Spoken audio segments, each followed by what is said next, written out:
Assalamualaikum warahmatullahi wabarakatuh.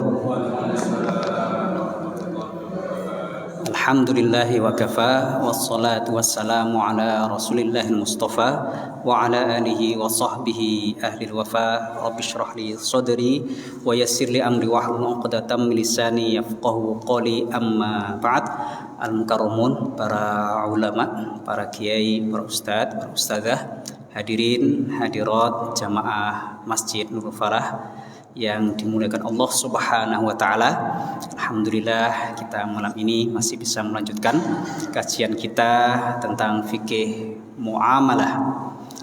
Pembahasan kita insyaallah tentang pembiayaan yang disertai dengan jaminan. Mudah-mudahan bisa kita pahami ya pelan-pelan, dikit-dikit nyantol.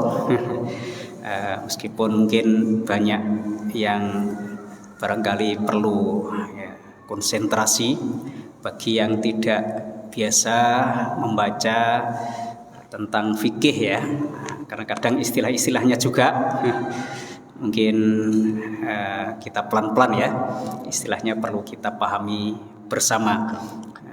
Insyaallah selagi kita di majelis ilmu, majlisul ilmi, insyaallah kita fi sabilillah, sebagaimana dalam hadis Nabi sallallahu alaihi wasallam, dan kita fi raudhah min riyadil jannah, di taman surga. Dan barang siapa yang berjalan dalam rangka menuntut ilmu, maka Allah akan memudahkan baginya jalan menuju surga. Amin ya rabbal alamin. Baik, salawat serta salam kita tujukan pada baginda Rasulullah SAW. Mudah-mudahan kita bisa mengikuti sunnah-sunnahnya, mengikuti ajaran-ajarannya, dan mudah-mudahan bisa bertemu dengan beliau di surga. Amin ya rabbal alamin. Hadirin hadirat yang dimuliakan Allah Subhanahu wa taala, dalam hal ini pembahasan kita nanti tentang pembiayaan. Mungkin sudah sering kita sampaikan, tapi tidak apa-apa, mungkin ada yang lupa, ada yang ini. Pembiayaan dalam perbankan syariah itu ada yang melalui skema bagi hasil, ada yang melalui jual beli, ada yang melalui akad-akad jasa. Yang bagi hasil itu seperti akad mudharabah. Masih ingat ya? Mudah-mudahan ingat istilahnya. Mudharabah itu akad bagi hasil antara pemilik modal dengan pengelola. Nanti kalau ada untung maka dibagi bersama. Ada juga akad bagi hasil ini melalui akad namanya musyarakah. Musyarakah itu akad kerjasama bagi hasil antara pemilik modal, semuanya kontribusi memberikan modal dan semuanya ikut dalam mengelola. Ini musyarakah. Kalau mudharabah tadi satunya sebagai pemodal, satunya sebagai pengelola. Tapi kalau musyarakah semuanya kontribusi modal dan kontribusi dalam kerja. Nanti kalau dapat untung dibagi bersama. Nanti juga ada yang pernah kita pelajari juga. Ini semua sudah pernah kita kaji ya, tapi barangkali perlu diingatkan. Ada akad untuk kerjasama dalam pertanian. Pertanian ada musaqah, muzara'ah, mukhabarah. Ingat sedikit ya. Musaqah itu akad merawat kebun. Jadi pohonnya sudah ada, kemudian kerjasama antara pemilik kebun dengan orang yang merawatnya. Kemudian kalau panen dibagi bersama. Ini musaqah. Jadi saqo yasqi siqayatan. Kalau dalam bahasa Arabnya itu siraman, menyirami. Jadi merawat pohon, nyirami sampai dirawat sampai panen. Kemudian juga akad kerjasama pertanian juga ada namanya muzaraah. Muzaraah itu kerjasama antara pemilik lahan tanah dengan orang yang mengelola. Kemudian bijinya, biayanya dari orang yang memiliki tanah itu, maka disebut muzaraah. Nanti kalau bijinya dari orang yang mengelola namanya mukhabarah. Tidak apa-apa ya, ingat sedikit-sedikit tidak apa-apa. Nah, yang penting intinya akad kerjasama bagi hasil. Tapi yang diterapkan di perbankan akad-akad bagi hasil ini biasanya mudharabah dan musyarakah. Nah, kalau di Indonesia baru dua itu yang banyak diterapkan. Kemudian pembiayaan melalui skema jual beli. Ini juga semuanya sudah pernah kita kaji. Ada akad murabahah. Ingat ya? Yang minggu kemarin kita bahas. Murabahah jual beli. Jadi pembiayaan untuk pembelian barang. Pembelian barang, beli motor, beli rumah, beli mobil. Dan pembeli nasabah itu membeli kepada bank, yang bank membeli dulu kepada supplier, kemudian dijual kepada nasabah dengan keuntungan yang diketahui oleh nasabah, itu murabahah. Kemudian akad ada juga bai salam, bai istisna. Ini nanti panjang kalau dibahas semua. Intinya ada yang pembiayaan melalui akad jual beli. Yang paling banyak dipakai murabahah ini tadi, murabahah. Bahkan produk yang paling banyak diterapkan di perbankan syariah itu yaitu murabahah. Yang mestinya pakai mudharabah musyarakah yang diperbanyak, tapi ternyata yang banyak diterapkan baik dalam perbankan syariah maupun koperasi syariah itu akad murabahah. Karena masyarakat kita banyak yang untuk jual beli ya, jual beli, beli motor, beli mobil, beli rumah dan seterusnya. Ini akad murabahah. Kemudian akad jasa. Jasa yang kemarin sempat kita singgung juga itu pakai ijarah. Apa ijarah? Sewa, ijarah. Biar ingat lagi kita sebutkan lagi ya ijarah. Kemarin ketika membahas murabahah, ketika ada konversi akad murabahah itu diantaranya menggunakan akad ijarah. Ijarahnya ijarah muntahiyah bitamlik. Kemarin ya, ijarah muntahiyah bitamlik atau kita kenal dengan IMBT. Ijarah muntahiyah bitamlik. Ketika akan murabahah, nasabahnya keberatan untuk angsuran, kemudian maka dilakukan konversi akad. Konversi caranya kemarin ada ingat? Barang yang dibeli oleh nasabah dijual dulu kepada LKS, kepada lembaga keuangan syariah atau perbankan. Kemudian setelah menjadi milik, dijualnya waktu itu sesuai dengan apa? Sesuai dengan harga pasar saat penjualan itu. Kemudian barangnya ini disewakan kepada nasabah, disewakan kepada nasabah. Ingat ya minggu kemarin, disewakan kepada nasabah. Dalam angsuran sewa itu isinya nanti adalah uang sewa plus nyicil nilai barang itu.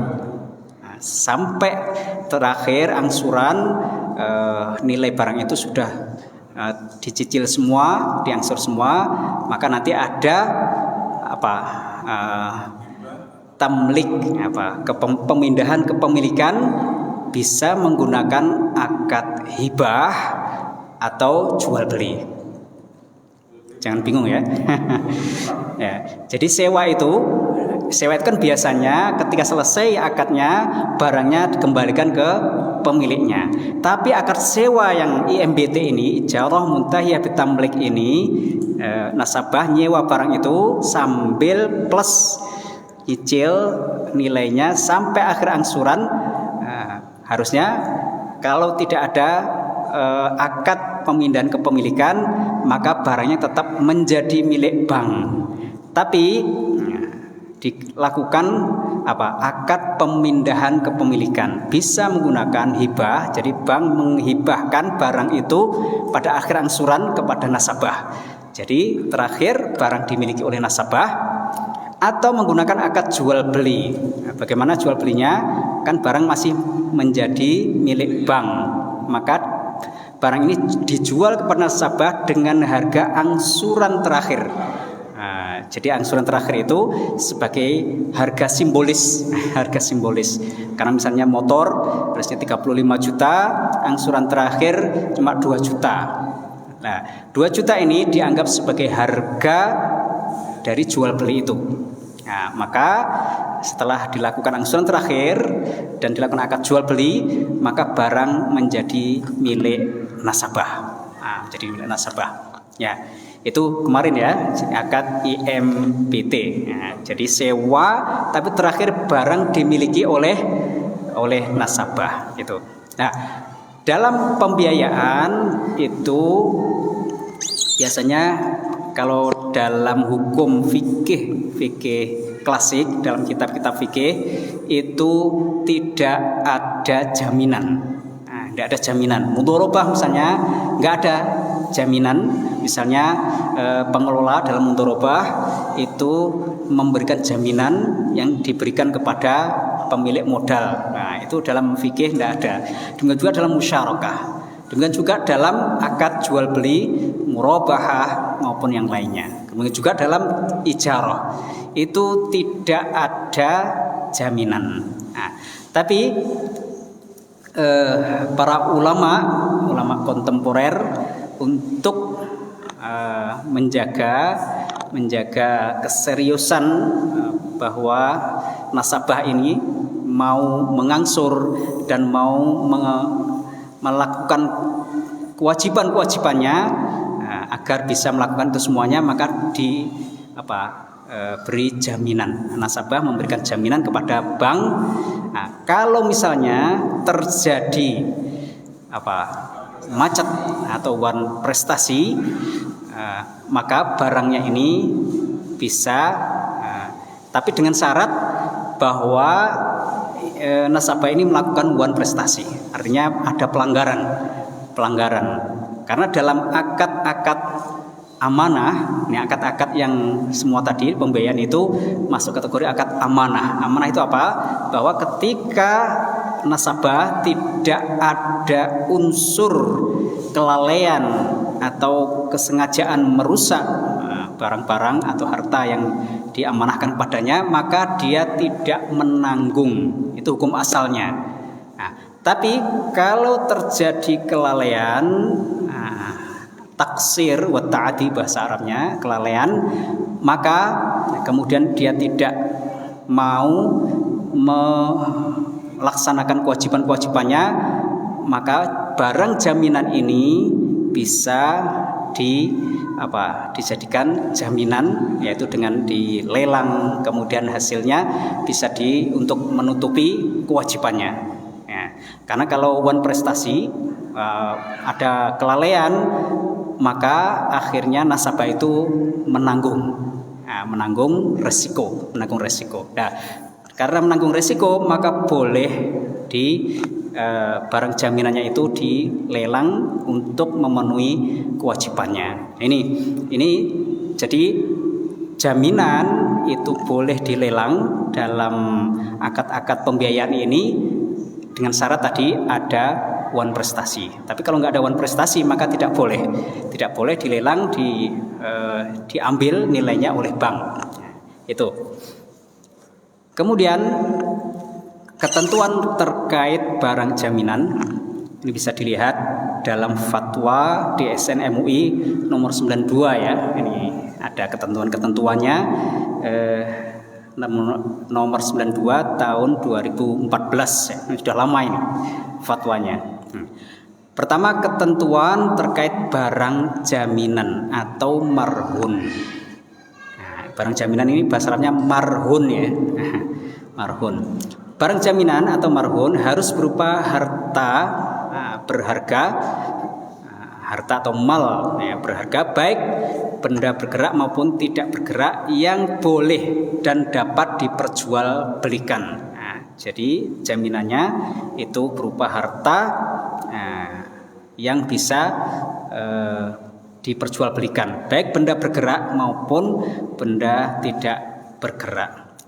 Termasuk aset keuangan berupa sukuk misalnya, efek syariah atau surat berharga syariah lainnya, itu bisa dijadikan jaminan. Kemudian dalam hal barang jaminan atau marhun merupakan musya atau bagian dari kepemilikan bersama. Kalau jaminannya itu sebenarnya ini masih milik beberapa orang misalnya, maka yang digadaikan harus sesuai dengan porsi kepemilikannya. Misalnya dia punya, misalnya tadi berupa efek atau saham, nilainya berapa. Ternyata ini bukan milik sendiri, milik banyak, misalnya 2 orang. Bagian yang misalnya dia separuh, maka separuhnya inilah yang bisa digadaikan nilainya. Itu. Kemudian barang jaminan atau marhun boleh diasuransikan sesuai peraturan perundang-undangan yang berlaku dan atau sesuai kesepakatan. Ini barangnya. Jadi barangnya harus punya nilai yang bisa diperjualbelikan, baik berupa benda bergerak maupun tidak bergerak. Kemudian ketentuan terkait hutang atau marhun bih atau dain. Ini hutang ya, hutang yang menjadi tanggungan itu. Hutang boleh dalam bentuk uang dan atau barang. Misalnya hutang uang, kalau uang jelas ya, atau barang, misalnya barang atau hutang beras atau semacamnya. Kemudian hutang harus bersifat mengikat atau lazim, mengikat ya, yang tidak mungkin hapus kecuali setelah dibayar atau dibebaskan. Bisa dilihat di fatwa MUI ya tentang itu. Kemudian hutang harus jelas jumlahnya, jumlah hutangnya berapa harus jelas, dan atau kualitasnya serta jangka waktunya harus jelas. Ini kaitannya dengan hutang yang bisa ada jaminannya. Nah, ini sebenarnya pembahasan gadai ya, berkaitan dengan gadai, tapi dikaitkan dalam pembahasan kita dengan pembiayaan. Nah, hutang tidak boleh, ya, hutang tidak boleh bertambah. Nah, ini hutangnya tidak boleh bertambah karena perpanjangan jangka waktu pembayaran. Nggak boleh ditambah. Kalau hutang kemudian ternyata keberatan, kemarin misalnya merubah punya tanggungan berapa, keberatan ngangsurnya diperpanjang, nggak boleh nominalnya itu ditambah. Boleh diperpanjang tapi tidak boleh nominalnya ditambah. Kalau ditambah maka nanti bisa terjadi riba nasiah. Nasiah. Yeah.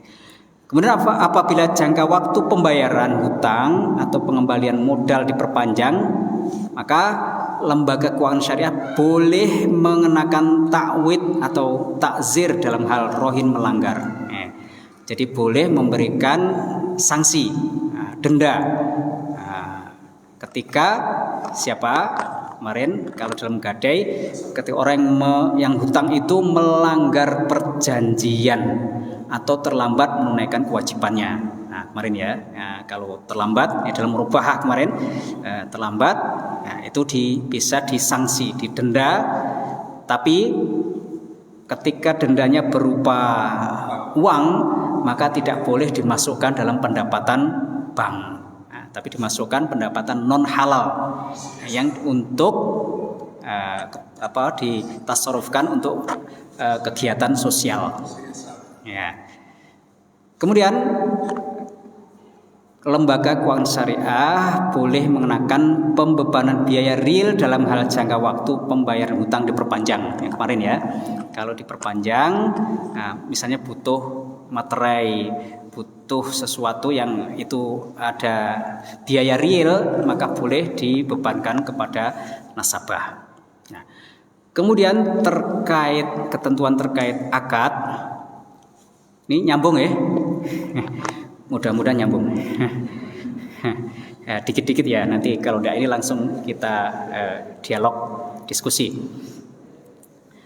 Terkait dengan akad, pada prinsipnya akad rohen, akad gade, ini sebenarnya kalau ada jaminan, hutang kemudian ada jaminan itu kan gade, masuk seperti gade. Dibolehkan hanya atas hutang piutang yang antara lain timbul karena akad qard atau hutang piutang, jual beli. Nah, jadi dalam gade, pembahasan gade kemarin, bahwa gade itu boleh timbul karena akad hutang. Nah, misalnya hutang 100 juta kemudian menggadekan mobilnya. Nah, itu dalam hutang.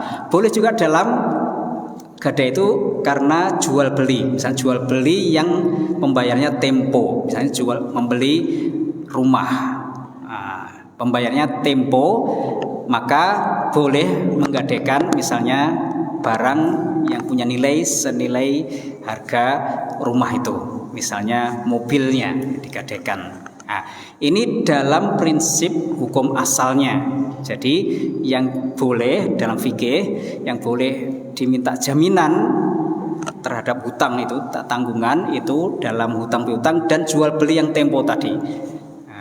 Atau sewa menyewa ijarah yang pembayaran ujrohnya, pembayaran sewanya tidak tunai. Jadi gade itu yang boleh menjaminkan hutang itu 3 hal tadi. Jadi hutang piutang, jual beli yang tempo, atau sewa menyewa yang pembayarannya tidak tunai.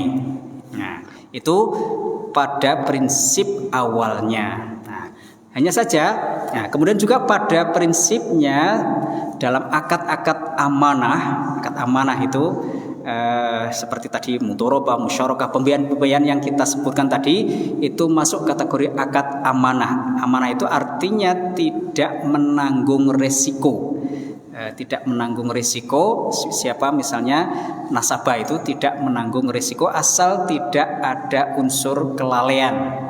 Tidak ada unsur kelalaian atau kesengajaan merusak, maka tidak menanggung resiko. Nah, sebenarnya hukum asalnya tidak dibolehkan adanya barang jaminan. Nah, jadi akad-akad tadi hukum asalnya tidak ada barang jaminan. Nah, ini kemudian dalam fatwa ini agar pemegang amanah tidak melakukan penyimpangan, lembaga keuangan syariah boleh meminta barang jaminan. Nah, jadi ini ijtihad baru para ulama. Memang dalam muamalah kadang itu ijtihad fatwa-fatwa itu bisa berubah sesuai dengan kondisinya.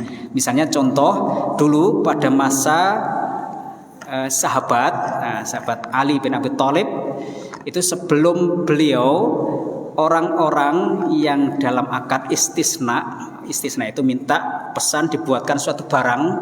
Nah, itu soneknya orang yang membuat itu tidak disuruh menanggung resiko. Nah, jadi tidak menanggung resiko ketika ada kerusakan atau hilang selagi tidak ada kelalaian. Itu zaman sebelum Khalifah Ali. Tapi pada zaman beliau mengeluarkan kebijakan bahwa sonek itu tadi orang yang menerima pesanan untuk membuatkan sesuatu itu harus menanggung. Nah, kenapa? Alasannya apa? Alasan Ali, karena sekarang orang sudah sulit untuk amanah, padahal masih zaman Ali ya. Sudah sulit amanah, maka disuruh menanggung. Kalau tidak menanggung, maka orang-orang masyarakat ini banyak yang dirugikan karena alasan rusak karena ini, maka disuruh menanggung. Kalau rusak dia harus menanggung. Misalnya minta dibuatkan pesan buat jas, misalnya mau acara mantenan. Dia alasan yang buat jas ini, jasnya kesiram apa? Kesiram jangan sayur. Kemudian dimakan tikus kainnya. Dimakan tikus kainnya. Alasan begitu akhirnya rusak, saya nggak menanggung. Ini kan dirugikan yang pesan itu. Padahal ya dia yang mengurusi itu, yang menyiapkan, yang membuatkan, akhirnya pada zaman Ali disuruh menanggung. Kalau ada terjadi seperti itu, orang yang menerima pesanan ini harus nanggung, ya harus ganti. Itu zaman itu. Dengan juga pada zaman Utsman bin Affan itu ketika ada, sebelum zaman Utsman, ketika ada unta tersesat, ya, sejak zaman Nabi sampai zaman Umar, Khalifah Umar, itu tidak boleh diambil. Kalau ada unta sesat, ya dibiarkan saja. Kata Nabi, itu dia punya sepatu, bisa jalan dan bisa minum, mencari makan sendiri. Tapi pada zaman Utsman bin Affan berubah kebijakannya. Kalau ada unta sesat, maka disuruh ngambil dan diamankan. Karena khawatir, ini padahal masih zaman sahabat ya, khawatir nanti ada orang-orang yang punya niat dan tidak baik, untanya diambil. Untanya diambil kemudian dijual atau disembelih. Ini padahal masih zaman itu. Berubah. Jadi sebelumnya tidak boleh diambil, diamankan, tapi pada masa Utsman disuruh mengamankan. Karena banyak orang-orang yang sudah mulai niatnya tidak baik. Itu padahal masih zaman itu. Nah, maka dalam beberapa hukum-hukum atau fatwa-fatwa tentang muamalah terkadang berubah sesuai dengan kondisi zamannya. Tadi zaman Ali yang bahasa ini tatminus sunnah, jadi orang yang menerima pesanan untuk membuat sesuatu itu disuruh menanggung. Nah, ini diterapkan pada pembiayaan pada perbankan syariah itu. Jadi tapi dengan catatan ketika ada kelalaian atau prestasi atau terjadi penyimpangan, maka jaminan itu yang akan dipakai dilelang untuk memenuhi tanggungannya. Tapi dengan catatan ada prestasi, ada penyimpangan, ada kelalaian dalam pengelolaannya. Nah, ini mengikuti fatwa zaman Khalifah Ali bin Abi Thalib yang memerintahkan bahwa orang yang menerima pesanan untuk membuat sesuatu itu harus menanggung risikonya. Ini seperti itu. Dengan juga para ulama dalam ulama kontemporer, para ulama ekonomi syariah mengeluarkan fatwa termasuk di SNMUI, yaitu boleh menjaminkan barang dalam pembiayaan ini. Ini dibolehkan ya karena sekarang orang banyak yang tidak beres ya, amanahnya tidak beres. Maka kalau tidak ada jaminan, ngambil uang kabur. Ada jaminan saja kabur juga. Maka dibolehkan menjaminkan barang ini. Baik, Bapak Ibu yang dimuliakan Allah Subhanahu wa taala. Ya, untuk pembahasan detail yang lain saya kira kita cukupkan dulu. Barangkali nanti sambil ada diskusi silakan yang menambahkan atau mengurangi atau bertanya silakan, monggo.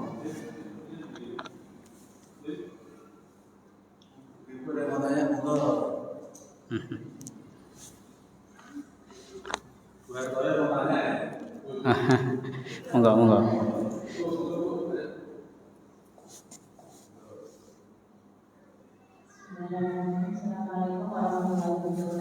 Waalaikumsalam warahmatullahi wabarakatuh.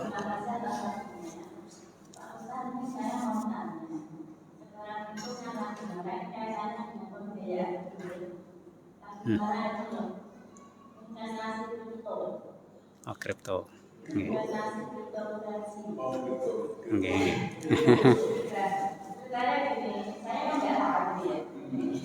Saya Nggih. Kebetulan anak saya itu Bu, saya ingin investasi Kripto. Nggih. Ya. Kebetulan katanya ada kelas akademi gitu. Dan bayarnya itu kan mahal Pak Ustaz. Sekitar 23 juta. Nggih. Karena nanti kalau sudah lulus 1 tahun itu nanti bisa menggunakan aset digital. Aset digital, nggih. Tidak mau mahal sekali saya bilang itu. Dan tidak tahu itu halal atau enggak. Nggih. Dan kadang-kadang apakah aset untuk berarti itu halal, apakah sudah ada pengawasan dari OJK dan sebagainya. Saya mencatatkan. Nggih. Assalamualaikum warahmatullahi wabarakatuh.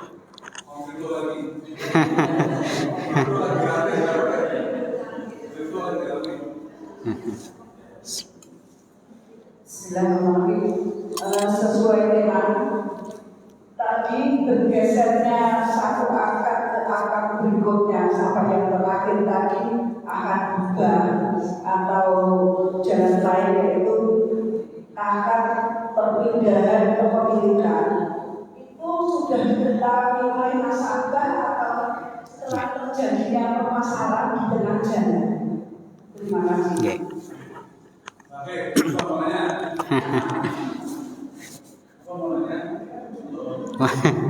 Nggih. Sudah. Nggih. Tentang kripto ya. Ini sebenarnya perlu pembahasan tersendiri. Tapi tidak apa-apa. Di Indonesia memang pemerintah kita belum berani ini ya. Nah, termasuk MUI itu belum memberikan lampu hijau untuk kripto ini. Karena kripto ini siapa yang menjamin? Kan belum jelas. Ya di negara sana jauh. Nah, tapi kalau di suatu negara itu belum diakui secara resmi, maka itu ya masih agak sulit ya.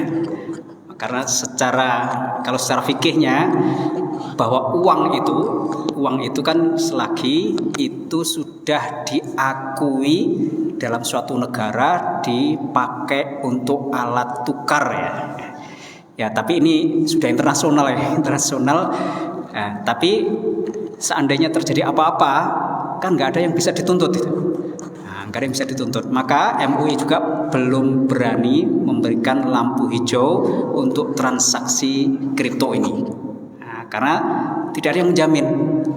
Tidak ada yang menjamin ini punya aset yang sekian miliar misalnya. Ternyata terjadi error dalam ininya. Maka siapa yang menjamin? Atau misalnya kedelet. Itu masih belum, maka MUI belum berani memberikan lampu hijau. Jadi secara hukum karena hukum itu kan dari yang dilihat. Nah dalam fikih itu kaidahnya nahnu nahkumu bil dzawahir. Dalam fikih itu standarnya adalah yang bisa dilihat secara zahir. Karena kripto ini masih belum ada kejelasan di negara kita terutama, belum diakui secara negara, dan juga belum ada pihak-pihak yang sekiranya ada masalah nanti bertanggung jawab, maka MUI belum mengeluarkan sinyal lampu hijau untuk transaksi kripto ini. Jadi secara ini belum bisa belum dibolehkan secara hukum, belum dibolehkan karena tadi ya. Tapi sekarang ini ya, karena belum ada kebijakan negara yang menjamin pihak siapa misalnya yang menangani masalah itu. Bisa jadi di masa yang akan datang mungkin fatwanya berubah ketika pemerintahan kita misalnya sudah mengakui transaksi-transaksi dengan itu. Tapi memang dunia tidak bisa dikendalikan sekarang ya. Semua ya, lepas langsung ya, global transaksinya. Tapi MUI secara hukum belum berani memberikan sinyal boleh. Jadi untuk saat ini, karena tadi masih belum ada, karena kalau kajiannya tentang uang ini belum disepakati di negara kita. Bahwa itu menjadi alat tukar misalnya, sebagai alat tukar atau yang bisa dinilaikan dan diakui secara negara. Memang secara internasional sudah berlaku ya, tapi tiap negara berbeda-beda kebijakannya. Ada yang membolehkan, ada yang tidak. Termasuk Indonesia belum mempunyai kebijakan yang khusus tentang ini. Maka MUI dalam meskipun belum dikaji keluar secara fatwa, tapi person MUI, para ulama di MUI mengeluarkan statementnya seperti itu. Jadi belum berani membolehkan transaksi-transaksi tentang kaitannya dengan kripto ini. Meskipun belum keluar fatwa secara resmi, tapi para ulamanya sudah berbicara di luar secara tadi belum berani memberikan fatwa boleh untuk saat ini. Karena tadi kondisinya masih seperti itu. Itu ya. Jadi secara umum ya, untuk hati-hati ya dihindari dulu. Karena MUI sendiri belum berani karena masih belum ada yang bisa dipegang ya, Itu bisa dipahami ya. Untuk yang Ibu siapa tadi? Yang kedua tentang kemarin kan bahas tentang IMBT ya. IMBT, Ijarah Muntahiyah Bitamlik. Ijarah Muntahiyah Bitamlik itu bank. Kalau kemarin kan konversi dari murabahah ke Ijarah Muntahiyah Bitamlik. Sebenarnya ada pembahasan sendiri yang dulu pernah kita bahas juga tentang Ijarah Muntahiyah Bitamlik. Seandainya kita terlepas dari konversi murabahah ke IMBT, maka sebenarnya praktek IMBT itu begini. Misalnya nasabah pengen memiliki hotel, misalnya gitu. Ingin memiliki hotel, tidak punya uang kok pengen punya hotel. Dia datang ke bank, saya pengen punya hotel, pengen bangun hotel dengan pembiayaan IMBT. Prakteknya bagaimana? Setelah disetujui tentunya, sudah melalui studi kelayakan macam-macam, yang intinya sudah deal, maka IMBT itu bank misalnya tadi membangunkan hotel itu, membiayai dan bangunkan sampai jadi. Kemudian setelah jadi, maka hotel ini disewakan kepada nasabah. Sama tadi disewakan, dalam angsuran sewanya itu isinya, itu sewa ya, namanya sewa setiap bulan, tapi isinya sebenarnya sewa murninya plus nilai hotel tadi. Jadi diangsur sampai misalnya sekian bulan. Misalnya setiap bulan ngangsurnya 100 juta misalnya. 100 juta, jadi 50 jutanya itu uang sewa aslinya. Ditambah 50 juta nyicil nilai gedung hotel itu. Jadi terus berarti setiap bulan 100 juta sampai di akhir angsuran, maka harus dilakukan tadi akad pemindahan kepemilikan, dan ini diketahui di awal transaksi, karena akadnya IMBT sendiri itu maknanya Ijarah Muntahiyah Bitamlik, itu sewa yang diakhiri dengan adanya pemindahan kepemilikan. Nah, itu sudah jelas, akarnya jelas bahwa akad sewa ini di akhir angsuran akan ada pemindahan kepemilikan. Maka nasabah tahu bahwa nanti di akhir angsuran nanti akan ada pemindahan kepemilikan. Nah, nanti bisa ada dua opsi tadi. Akadnya dalam pemindahan kepemilikan bisa menggunakan akad hibah atau akad jual beli. Kalau hibah gampang. Nah, pada akhir angsuran bank menghibahkan hotel ini kepada nasabah itu.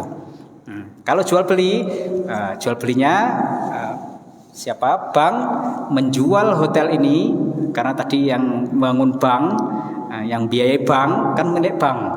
Nah, maka di akhir angsuran bank menjual hotel ini kepada nasabah dengan harga angsuran terakhir itu. Karena harga kemarin sudah kita bahas, ada yang nanya juga, harga itu tidak ada batasannya, terserah kesepakatan antara penjual dan pembeli. Yang penting tidak ada yang dirugikan, tidak ada yang ditipu, nggak ada horor, nggak ada unsur-unsur yang lain, maka itu boleh. Nah, maka angsuran yang terakhir itu dijadikan harga pembelian hotel tadi. Harga simbolis.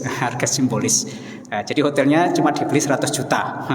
Tapi karena sudah tahu bahwa tadi sudah diangsur sebenarnya dari awal, sebenarnya sudah diangsur dan tinggal angsuran terakhir itu, nah, maka dibeli oleh nasabah hotelnya dengan harga angsuran yang terakhir. Jadi dengan angsuran terakhir itu, maka kepemilikan hotel berpindah kepada nasabah. Ngeten nggih. Jadi dari awal nasabah tahu bahwa nanti akan ada akad pemindahan kepemilikan di akhir angsuran. Nah, karena memang akadnya IMBT, ijarah sewa yang berakhir dengan pengalian kepemilikan. Nah, itu sudah jadi jelas di kontraknya itu. Ngeten, bisa dipahami? Oke, ada lagi? Silakan. Monggo. Oh, ya. Yeah. Waalaikumsalam warahmatullahi wabarakatuh.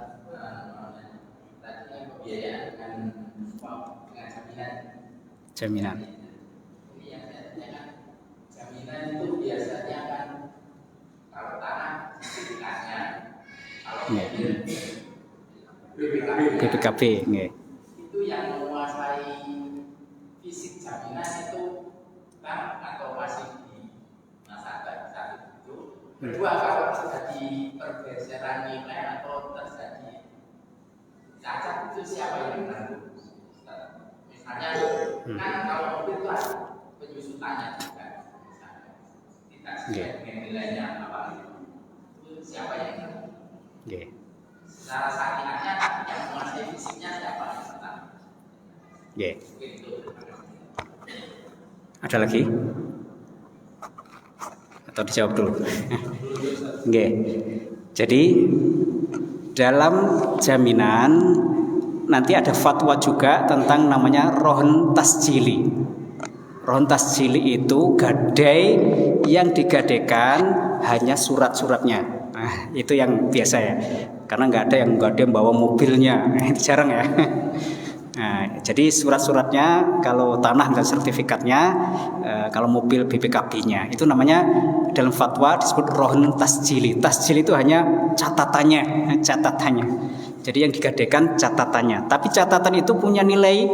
Nah, ketika misalnya tanah mau dijual, yaitu harus menggunakan sertifikat ini. Nah, pertanyaannya ketika terjadi penyusutan nilai, nah, dalam gadai rohon, rohon itu gadai ya, bahasa lainnya, bahasa Arabnya rohon. Dalam gadai, ketika orang yang hutang tidak bisa melunasi, maka barang yang digadaikan itu bisa dilelang. Kalau nilainya kurang, nah, misalnya tadi karena terjadi penyusutan nilai, nilainya kurang, maka menjadi tanggungan orang yang hutang itu untuk menambahi kekurangannya. Kalau misalnya ternyata lebih, maka harus dikembalikan. Nah, itu dalam fikihnya seperti itu. Jadi nggak boleh harganya berapapun harganya sudah beres. Itu di zaman jahiliyah dulu begitu. Ya, bukan kalau di zaman jahiliyah bukan hanya begitu, tapi di zaman jahiliyah itu orang yang menggadaikan barang kalau tidak bisa melunasi barang itu menjadi milik orang yang terima gadai itu, baik itu nilainya lebih atau kurang misalnya. Dan itu dalam Islam tidak dibolehkan, tapi harus dijual secara real, harganya berapa saat itu. Kalau kurang berarti menjadi tanggungan orang yang hutang itu. Kalau ada kelebihan maka harus dikembalikan. Karena gadai ini kan hanya untuk jaminan memenuhi agar hutang ini bisa dilunasi gitu. Jadi itu jadi kalau kurang menjadi tanggungan nasabah, kalau ada kelebihan ya menjadi milik nasabah itu. Itu. Wallahu a'lam bissawab. Sampun nggih? Mudah-mudahan nggih. Saya usul karena sekarang itu transaksi internasional yang mengalami memang cryptocurrency. Cryptocurrency kemudian kripto dengan cryptocurrency. Jadi transaksi dalam bentuk digital. Uang tadi tidak ada bentuknya. Tidak ada bentuknya. Tidak ada bentuknya. Dan salah satu di antara itu adalah Bitcoin. Bitcoin. Nah, saya nanti akan minta Ustaz Jamal, insya Allah pada pertemuan berikutnya kita akan bahas masalah kripto dan Bitcoin. Karena ada yang sudah menghalalkan Ustaz. Jika Bitcoin dan kripto itu underlying-nya, underlying itu jaminan Pak. Jaminan ya. Jaminannya emas itu boleh. Dan sekarang bergami. Dan bergami. Sedikit-sedikit beli apa-apa ya. Insya Allah. Baik Bapak Ibu yang dimuliakan Allah Subhanahu Wa Taala, mudah-mudahan bisa kita pahami, mudah-mudahan bermanfaat, dan kita tutup dengan baca hamdalah.